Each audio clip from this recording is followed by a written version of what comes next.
2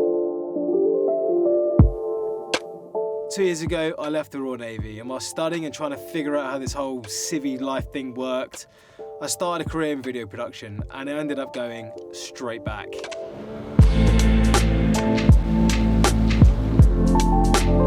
On my latest assignment, I was sent to Estonia and I got to see the Royal Marines from a different perspective.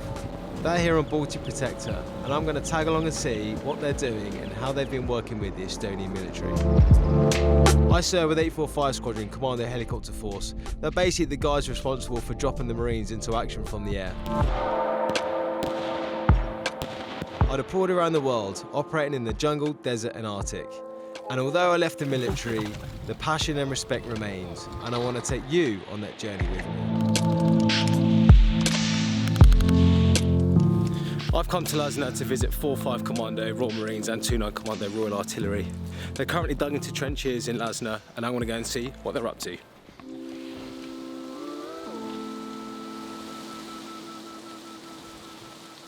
So we arrived in Estonia a few days ago and we inserted tactically into this defensive position.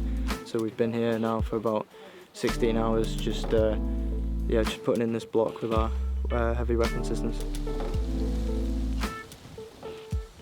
Hi, I'm Marine Speed of X-Ray Company FSG. Let me show you around my gun position.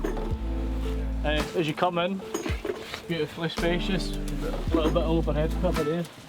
We've got one man currently resting. We're working off a 3-man rotation. This is our other little cubby hole to your left there. So the 2 of us will be in there. We'll work on a 3 rotation basis, so 1 man off and 2 man on at any given time. The gun itself actually operates using 2 men. It can be done with just 1 bloke. Another company of 4-5 Commando Yankee currently conducting a raid, so we're stopping any enemy reinforcements coming in from this direction. So as you've seen through the trenches throughout, we've got gun positions dug in with arcs out, covering all this sort of area you can see to your front. So any sort of enemy force coming in will get malices. After chatting to the guys in the gun position, I headed over to the control point, which is pretty much a hole in the ground as well. I'm Captain Thomas Wiegman. I work with 7 Battery as part of 2-9 Commando Royal Artillery. So this is the TAC headquarters. It's where the OC and his FST and signallers currently work out of. I'm the FST commander, and between myself and the MFC Alpha there, we're linking in with an observation post about just a kilometre away, and they're directing indirect fires on in-depth enemy positions. To be settled in here for about 3 days, and we've got all the ammunition and the stores and the rations to be settled in for at least that length of time. Yeah. After visiting the CP, I made my way over to a mortar troop, who are located behind the firing positions.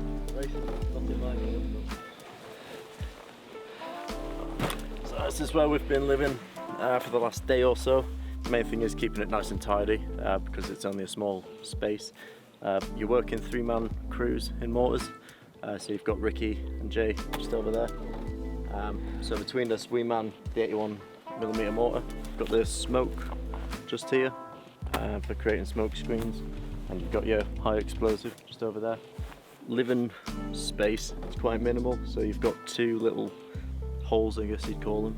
So Big Ricky's over in that one by himself in the corner, and then Jay and myself squeeze into this one just in here, trying to make the most of it. Is it tidy in that one? That was, yeah, go and have a look at that one. Yeah. It's a bit of a tight squeeze. You got the roll mats down, so it's a bit more comfortable. Got the sleeping bag just rolled up to the end. Shall I have the sleeping out? Right. Yeah, there's not a lot of room. Sandbag in that. 2-2 Foxtrot, Roger with Alright, my name's Sam from 4th Troop 1 section, and this is our trench tour. Right, if you'd like to follow me down into the admin area, you see there's admin absolutely everywhere. Obviously, luxurious sleeping quarters here. Everyone's obviously very, very keen to be shown on film. Following round to Our, I don't know, our central position, our prime viewing spot. Good arcs out onto prime Estonian real estate. Further on, Got a well-stocked ammo point here for what looks to be a very feisty night shoot. Lots of loom, lots of tracer, lots of all sorts of good stuff. And on it goes, and on it goes. Despite the amazing advancement in kit and tech, here they are practicing trench warfare again. It's real back to basic warfighting, and it's pretty awesome to see.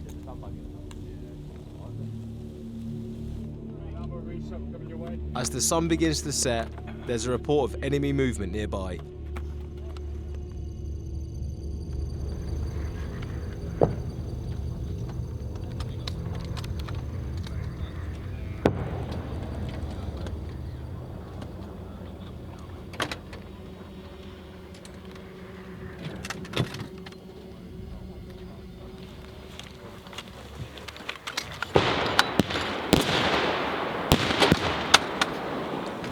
After a bit of shut-eye, the Royal Marines trenches were contacted.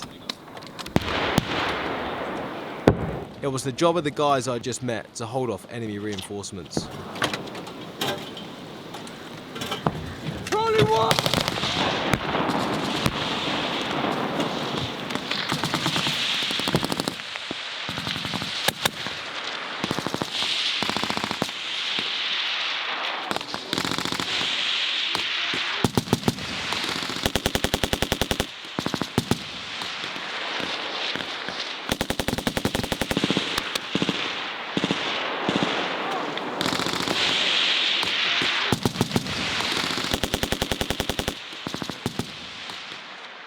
The next morning, I headed out to Amari Air Base, where 845 Squadron, my old squadron, flew me out to RFA Line Bay. The Baltic Protector deployment involves some 3,000 personnel with 17 vessels from 9 different nations. It's the first deployment in the Baltic region led by the UK's HMS Albion, which is capable of dropping Marines ashore by air and sea.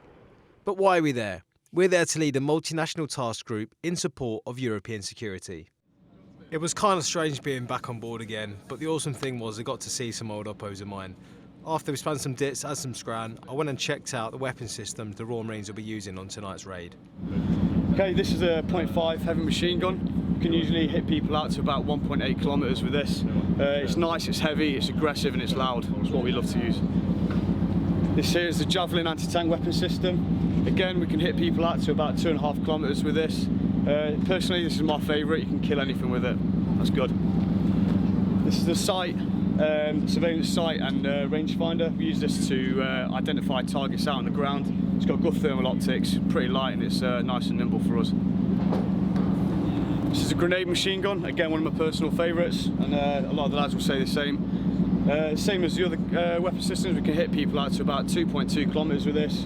It's loud, it's heavy, and it creates a big bang at the other end. It's always good. Finally, this is a GPMG SF, the sustained fire roll. It goes on a tripod. You can man pack it. It's nice and light, and you get a real good rate of fire. It's pretty light for the lads to carry, so it's what we'll be using tonight on the raid. In the early hours in the morning, I'll be joining them on a beach assault. Their mission is to try and liberate Saaremaa Island, where they'll be up against the EDL, the Estonian Volunteer Defence League. It's 1 AM and our call sign TAC 4 has been called.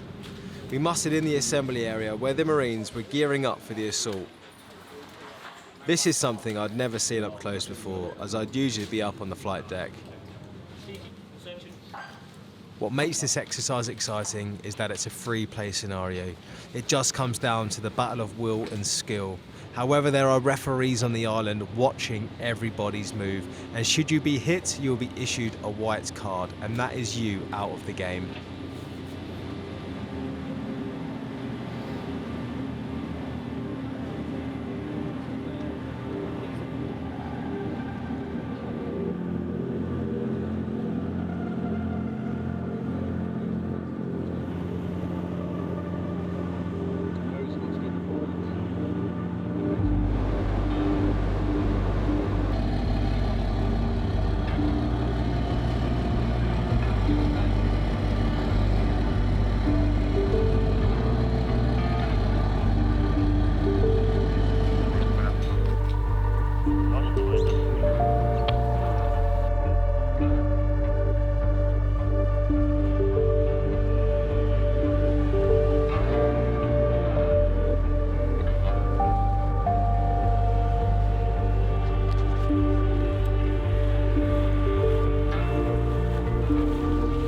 Dummy raids were conducted on the other side of the island, allowing the Royal Marines to insert tactically and undetected from an unknown direction. This gave the Marines the upper hand. They yomped across the island and met up with their recce teams, which had been inserted 24 hours prior.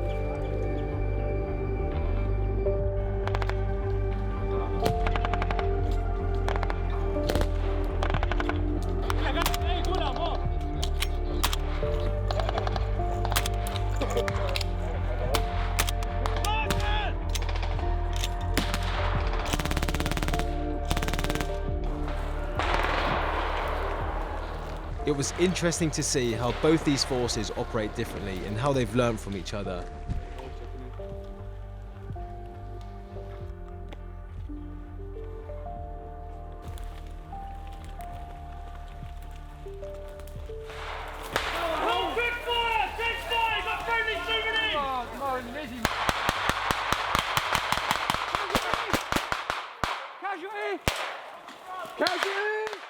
As the dust settled on the final X, with the adrenaline still pumping, it was awesome to have finally seen the Royal Marines in action ashore. And I can say with no hesitation, these guys easily live up to their reputation.